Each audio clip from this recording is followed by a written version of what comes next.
I'm Richard Southern in the 680 newsroom. Canada's getting some low-cost airlines these days. We know about WestJet starting its Swoop Airlines, and Flair Airlines is also taking to the skies, and now it's moving airports.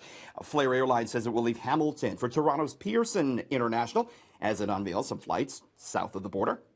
Routes to Winnipeg, Edmonton will be transferred to YYZ to Pearson.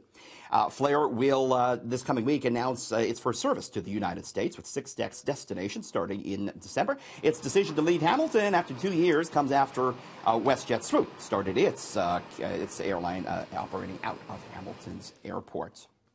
Interesting news in from CIBC. If you're a CIBC customer, you may be getting a check in the mail. How about that? CIBC says it's refunding $1.4 million customers' money for inappropriately charging credit card fees over 14 years.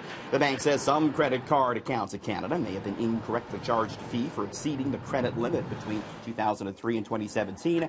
The refunds will be made with interest. NAFTA, what's going on with these renegotiated talks? What's the latest on this? Well, you know, some countries, the U.S., Mexico, they're hopeful a deal can happen.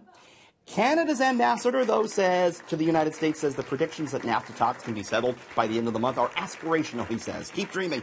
David McNaughton insists there's nothing wrong with having the ambitious goal, but says Canadian negotiators are ready to put in the long hours to help make it happen before the end of August. McNaughton is closely following NAFTA talks in Washington between U.S. Trade Representative Robert Lighthizer and Mexican's Economy Minister. Both those governments have expressed optimism that a deal can be hammered out before the end of the month. In the 680 newsroom, Richard Southern, City News.